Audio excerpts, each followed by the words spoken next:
Welcome to SMA's Southern Medicine podcast. Practicing medicine in the southeastern United States presents unique challenges for healthcare professionals. The South's heavily rural population and limited resources require medical professionals to be more resourceful in their approach to providing quality care. SMA's Southern Medicine podcast addresses these issues by drawing on the experience of healthcare leaders who provide a multi-specialty, interdisciplinary team approach to medicine for the purpose of providing better care for the Southern patient population.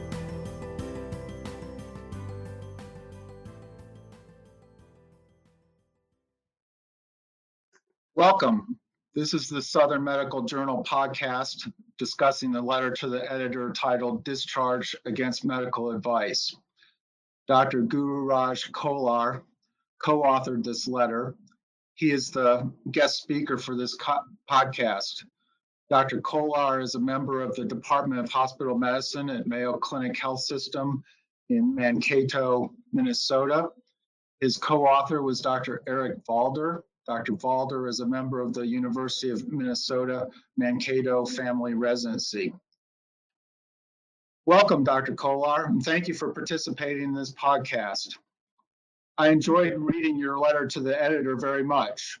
In particular, you did an excellent job in your letter to the editor of noting some details of discharge against medical advice status that commonly may be misunderstood or underappreciated by patients and clinicians. Perhaps it would be helpful to begin our discussion by reviewing a little of the background information you summarized in your letter. Your background summary noted some of the clinical impact of leaving AMA. In particular, note was made that patients leaving AMA may have increased risk for morbidity or mortality. In my experience, sometimes AMA discharges do not involve any significant risk for serious near-term or bad outcomes. Should increased risk of significant morbidity or mortality be an essential element for assigning AMA discharge status, in your opinion? To an extent, yes, Dr. Baldwin, primarily because, that might actually make you worry about the patient's capacity, about decision making, especially if there is imminent risk. But at the same time, we all must have experienced patients which do tend show this tendency of leaving AMA in spite of being at high morbidity and mortality. And well, they do keep on coming back, but unfortunately, there is not much to stop them as long as they know what they are doing. So it it's one more extra step for capacity determination, and capacity determination that is a bit more detailed than just reiterate the risks of leaving AMA, I think. Your summary also noted certain risk factors increase the probability of being discharged against medical advice. These include lower socioeconomic status, male sex, younger age, Medicaid or no insurance coverage, and substance abuse, for example. Some of these risk factors are generally associated with decreased access to healthcare or poorer health status as well. You note that awareness of such risk factors and identifying other reasons why patients choose to leave AMA may allow interventions to reduce the frequency of AMA discharges. Among these interventions, you emphasized informed consent without coercion, with a full understanding of the risks, benefits, and alternatives to their decisions is one of the most important elements of care for these patients. Are there any processes or tips you may have for listeners to better minimize AMA discharges given this background knowledge? Yes, when you see a patient who has a tendency to leave AMA, and the reasons can be varied. Unfortunately, when you look at the chart, sometimes we may be a bit judgmental, but just having that open discussion right up front, because of course, we think about AMA, maybe the knee-jerk reaction is yes, there is some substance abuse history, or there is some issues with mental status and all those things. But there are really some other people who have many social obligations that may not necessarily sound very important to us, but definitely are very important to those patients. So if we can try and have that open conversation without hinting at this is what I'm looking at and this is what I'm preventing, but just be more than a physician, but a complete person looking at a patient beyond their disease is something that will hopefully minimize these patients leaving AMA in that or future uh, interactions with physicians and PPAs. When patients do decide to forego further medical evaluation or treatment, there may be opportunities for healthcare providers to understand better the patient's frame of reference or prioritization of various decision-making factors. Sometimes reviewing or restating information may help patients more accurately actualize the risk-benefit of the different courses of action available to them. Sometimes healthcare providers can identify barriers to further care that are driving decisions to leave AMA and then find ways to overcome them. On the other hand, sometimes the provider-patient relationship can become tense. When things become tense, then the risk of patient complaints and more coercive actions by providers and healthcare staff may increase. For some reason, a popular myth frequently is cited by healthcare providers and staff when things do become tense. This myth claims that being discharged AMA will result in denial of payment by health insurers. Can you separate myth from reality for our listeners in this regard? Yes, that primarily was the goal of my letter to editor, and this really bore out of this one poor week that I had when I had a couple of patients leave AMA, and every time they mentioned that, the first response from the nurses was basically, "Well, you know that the insurance won't cover you, and you already have been here for 2 days, 3 days, whatever you have, and that's going to hit your pocket." And well, I think the intention behind that was always to say, you're medically not ready. Let's just take some time and do it the right way. But that does add one more financial component for the patients to worry about, which who are already burdened with enough worries as such. So I tried to look it up and see, like, do we have any data for that? Just general Google search definitely revealed nothing. So I definitely went to the PubMed and said, let's look at that. And all I did was find two studies which did address this question very specifically. One study was done in the ED settings, and they looked at a retrospective study, looked at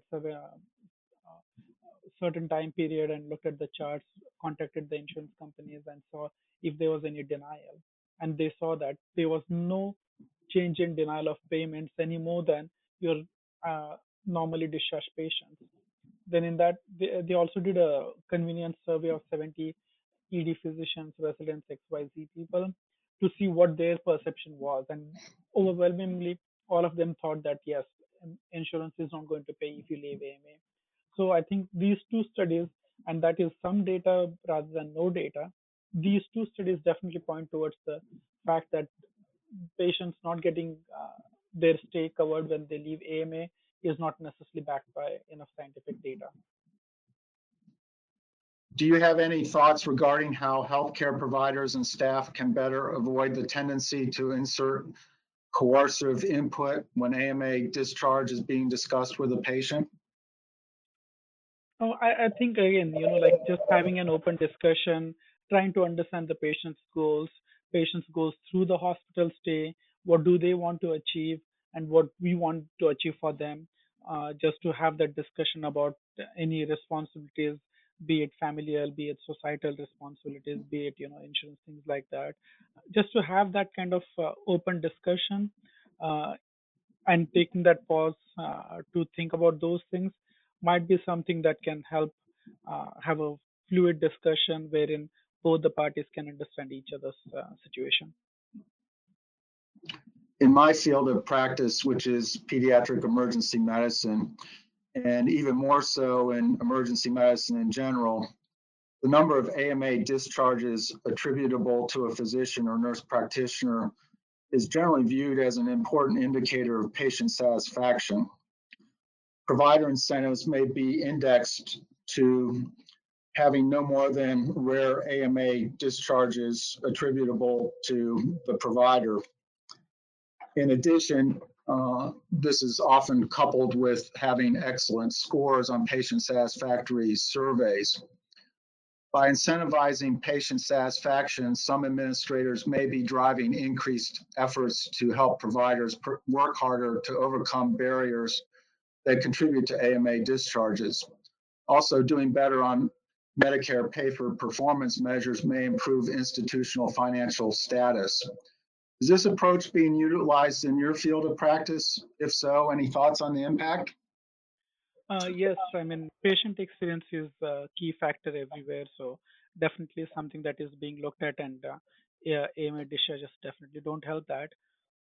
But I mean, like, it's just not metrics of patient experience. I just feel like whether it's the right thing for the patient and whether are we doing right by the patient. So I think it's just taking that pause, taking a step back in a clinical situation and thinking about the patient as a whole human being with responsibilities towards family, society, to their own jobs, things like that.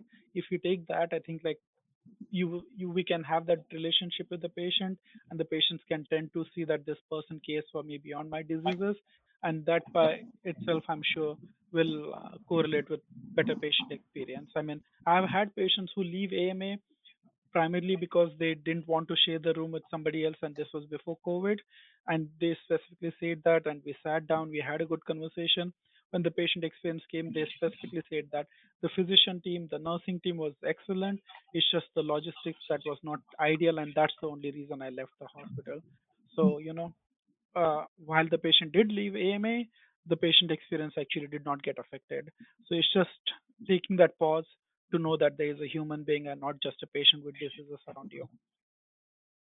Also in pediatrics, AMA discharges rarely may raise child abuse or neglect issues that may require or trigger reporting to child abuse authorities.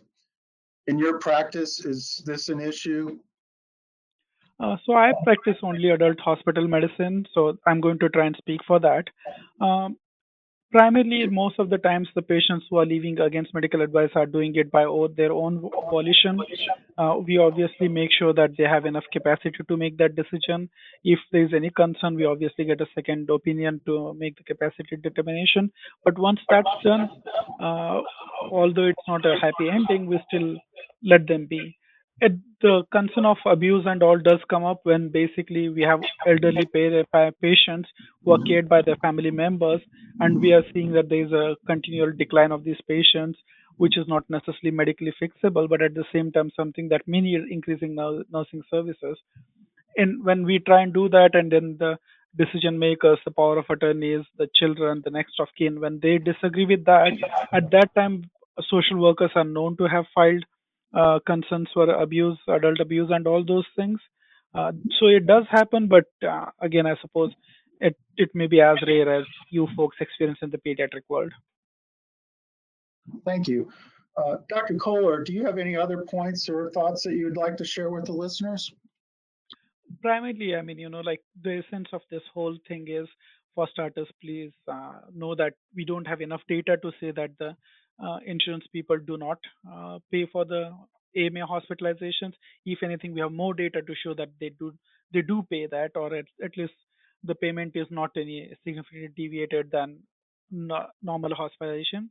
Secondly, AMA discharges, while they are not the right ending, they can be good reasons, and they can be very rational reasons, just may not necessarily be may not be good enough for us as healthcare providers. But we need to look at the bigger picture, maybe have that relation with the patients, and still try and do our best to make sure that there is continuity of care in future, just as much as we can in the right interest of the patients. Dr. Kolar, I would like to thank you on behalf of Southern Medical Journal for participating in this podcast. Your comments were excellent, and we greatly appreciate this. I also want to wish you and your co-author, Dr. Valder, the very best. Thank you so much for this opportunity, and thank you for all of this.